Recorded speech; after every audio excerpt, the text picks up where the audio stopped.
Assalamualaikum warahmatullahi wabarakatuh dan selamat pagi, siang, dan malam. Perkenalkan saya Muhammad Alfred Martin dengan NRP 204 225 1120 dari kelas A. Jadi pada hari ini saya akan menjelaskan tentang soal ITS Pancasila. Jadi soal pertama yaitu tuh berhubungan dengan analisis hubungannya ekspor dengan perkembangan iptek yang ada di Indonesia dan terutama pada Pancasila sebagai dasar pengembangan iptek. Nah, sebelumnya kita ketahui dulu iptek itu apa. Iptek itu tuh ilmu pengetahuan, teknologi, dan seni. Dalam konteks ekspor dan game online, ini tuh dalam perspektif Pancasila dapat dinilai berbagai setiap sila dengan dasar moral, etika, dan arah pengembangan teknologi di Indonesia. Nah, yang kita ketahui di sini adalah pertama sila pertama ketuhanan yang Maha Esa, di mana perkembangan teknologi termasuk ekspor itu tuh harusnya tidak mengabaikan nilai-nilai spiritualitas yang ada. Sebagai makhluk yang beriman perlu menggunakan teknologi sebagai sarana untuk kebaikan, bukan untuk merusak diri ataupun orang lain di sekitarnya. Nah, dalam sila pertama itu tuh memiliki dampak positif dan negatifnya, di mana salah satunya dampak negatifnya adalah di mana semakin kita kecanduan dengan permainan yang kita mainkan, itu tuh maka menciptakannya sebuah kecanduan sehingga kita lupa waktu, kita lupa beribadah. Nah, sedangkan dampak positifnya itu menjadi sarana kreativitas dan hiburan sehat untuk moral kita dan terutama juga bisa menjadi karir profesional, yaitu menjadi atlet e-sport. Nah, sifat sesuai sila pertama itu menjadi pengembang baik developer dalam pemain itu merupakan menjunjung etika, menghindari perilaku immoral yang ada di teknologi saat ini dan menjadikan teknologi sebagai wadah yang selaras dengan nilai religius yang ada di kemanusiaan. Kemudian sila kedua itu tuh dia mengembangkan teknologi harus menghargai martabat manusia dan tidak merendahkan atau merugikan beberapa pihak lain. Nah, e-sport itu menjadi bahwa wadah untuk menumbuhkan kerjasama tim dan ahli strategis yang bisa dibilang itu tuh menjadi sebuah permainan yang strategis buat kita. Nah, tapi kebanyakan itu tuh muncul juga perilaku seperti toxic, cyberbullying, dan kejahatan dan lain sebagainya. Nah, yang sering kelihatan di salah satunya adalah di cyberbullying, di mana kita sering banget melihat orang-orang menghina atau membawa agama baik fisik dan lain sebagainya dalam game ketika tidak terima, ketika kalah ataupun pada saat bermain cupu. Nah, sifat yang sesuai dengan sila kedua itu kita sebagai pemain maupun developer harus menjunjung keadilan, sopan santun dalam digital, dan saling menghargai sesama pengguna.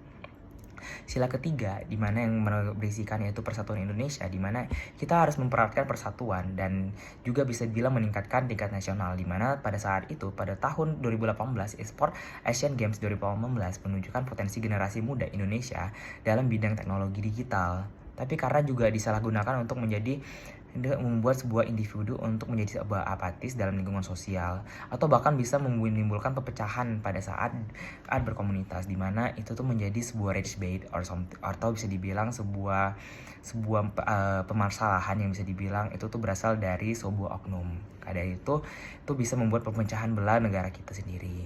Nah, sifat sesuai dengan sila ketiga itu tuh menjadi di mana ekspor itu digunakan untuk memperkuat kebersamaan dan membangun solidaritas nasional dan memperkenalkan Indonesia secara positif di dunia digital. Nah, sila keempat dalam pengembangan iptek ini adalah di mana kebijakan ekspor perlu berkelibatkan beberapa pihak dengan bijak, baik pemerintah, masyarakat, akademisi, dan pelaku industri, di mana di sini tuh kita bisa mendukung e-sport secara resmi sebagai cabang olahraga baru, dan kebijakan ini untuk mengatur batas usia, waktu bermain, serta perlindungan dari dampak negatif. Nah, sifat yang sesuai sama sila keempat itu apa? Yaitu keputusan terkait perkembangan iptek harus sesuai dengan secara musyawarah, mempertimbangkan nilai moral dan sosial dan kemanusiaan. Nah, kemudian yang terakhir adalah sila kelima, yaitu di mana dalam konteks iptek sendiri adalah kemajuan teknologi seharusnya membawa kesejahteraan dan pemerataan manfaat bagi seluruh masyarakat. Nah, jadi di sini tuh e-sport itu membuka lapangan kerja baru, jadi kayak streamer, terus tuh YouTuber dan konten dan lain sebagainya.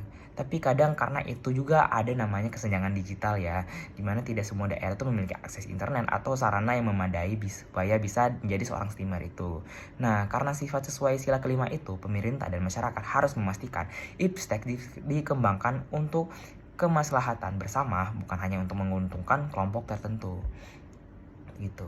Dan dari kesimpulan itu, didasarkan Pancasila sebagai pengembangan iptek dalam dalam e-sport itu tuh semoga itu bisa mengembangkan nilai moral dari kemanusiaan dan keadilan itu sendiri dan menjadikan sarana untuk pembangunan karakter dan kreativitas. Kemudian juga kemajuan iptek tidak lepas dari tanggung jawab sebuah sosial dan agama itu sendiri.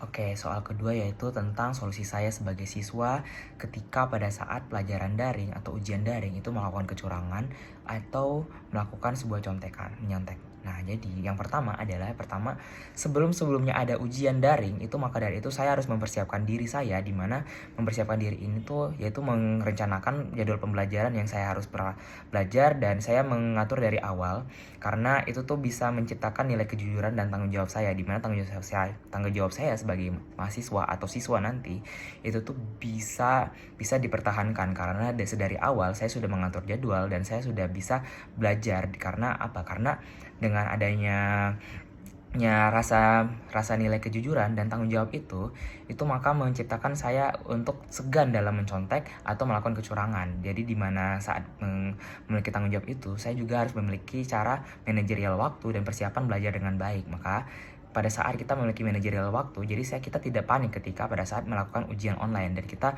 secara bijak menggunakan teknologi yang ada, di mana kita menggunakannya sebagai sarana untuk mencari informasi atau informasi seputar pelajaran yang ingin kita pelajari. Bukan pada saat kita ujian kita langsung melihat atau menyontek lewat Google langsung seperti itu. Nah, saran dari saya sebagai siswa atau mahasiswa, kita mengatur sebuah waktu dalam belajar dan persiapan belajar dengan baik adalah salah satu hal yang paling penting untuk bisa menjadi menanamkan nilai kejujuran dan tanggung jawab. Karena apa? Karena itu sudah ditanam dari awal kita menjadi siswa, di mana prinsip kita sebagai siswa dipertahankan dan harga diri kita sebagai siswa di situ dipertahankan.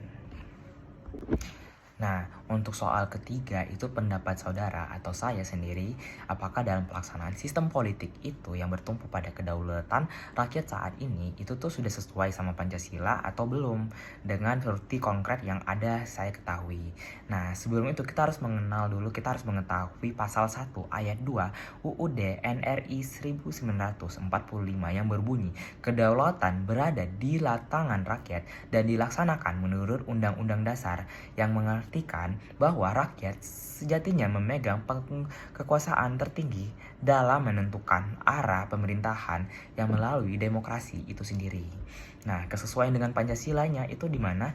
Jadi dalam prakteknya sendiri sistem politik tuh menunjukkan beberapa, yaitu di mana sila keempat itu tuh kan berbunyi keadilan kerakyatan yang dipimpin oleh hikmah dan kebijaksanaan dalam permusyawaratan dan perwakilan, di mana sebuah rapat itu tuh harus dipimpin oleh hikmat kebijaksanaan dan permusyawaratan perwakilan, di mana tercermin adanya lembaga perwakilan seperti DPR, DPD, dan MPR yang berfungsi sebagai penyalur aspirasi rakyat itu sendiri. Nah, adanya juga pemilihan umum yang dilakukan secara langsung, umum, bebas, rahasia, dan jujur, dan adil, luber, dan jurdil itu merupakan wujud nyata dari kedaulatan nyata, di mana sebuah pemilihan umum itu harus transparansi, dan selain itu kebebasan berpendapat dan berpartisipasi publik dalam politik juga menunjukkan bahwa ada nilai demokrasi yang telah dijalankan sesuai semangat Pancasila. Nah, untuk bukti yang sekarang saat ini itu belum sepenuhnya sesuai, di mana pada saat kasus-kasus seperti ini dan terjadinya juga beberapa bulan yang lalu pun, sekarang ini DPR sekarang lagi dalam masa di mana mereka tuh tidak bisa dipercaya sama warga. Karena apa? Karena di mana aspirasi mereka aja masih ditunda, sedangkan mereka yang ingin menaikkan gaji aja mereka di ACC, dan sedangkan untuk pada saat ini aja beberapa aspirasi warga masih ada yang masih didiamkan, di mana salah satunya aja contohnya pada saat di salah satu kota di Kalimantan, daerah namanya Lampung, di mana itu di Lampung sendiri itu tuh kalau nggak salah itu ada sebuah jalan, di mana jalan itu bentrok banget dan itu tuh jelek banget, dan pada saat itu tuh nggak diperbaikin sama sekali. Tapi ketika pada saat presiden datang ke sana langsung diperbaikin ya, di mana dari situ aja kelihatan banget kalau bahwasannya kita untuk penerapan Pancasila itu sendiri dan pasal tersebut, pasal 1 ayat 2 UU NRI UUD 1945 aja itu masih belum terlaksanakan sampai sekarang ini, belum sepenuhnya sesuai. Kemudian di soal keempat di mana pendapat saya mengapa teroris itu dianggap mengancam kondisi bangsa Indonesia. Nah, bagi saya sendiri terorisme itu dapat dianggap mengancam kondisi sebuah negara, ya, salah satunya bangsa Indonesia karena bertentangan secara langsung dengan nilai-nilai Pancasila dan dapat merusak persatuan, keamanan, dan serta keutuhan bangsa itu sendiri. Dan ideologi terorisme ini sendiri itu tuh juga berlawanan sama ideologi Pancasila sendiri di mana adanya keadilan dan kemanusiaan itu sendiri, dan bisa dibilang berlandaskan pada paham kekerasan dan fanatisme sempit yang menolak keberagaman di Indonesia, sedangkan padahal di Indonesia sendiri memiliki prinsip di mana mereka terbangun atas dasar Bhinneka Tunggal Ika, di mana berbeda-beda tapi tetap satu, di mana perbedaan suku, agama, ras, dan budaya itu disatukan dalam semangat Pancasila itu sendiri. Dan bisa dibilang kenapa bertentangan dengan nilai kemanusiaan dan ketuhanan itu sudah jelas banget, di mana ketuhanan yang menuntut umat beragama untuk menjunjung tinggi nilai kemanusiaan dan kasih sayang, serta sila kedua yaitu kemanusiaan yang adil dan beradab itu menolak segala bentuk kekejaman dan hal yang biadab tentang terorisme ini.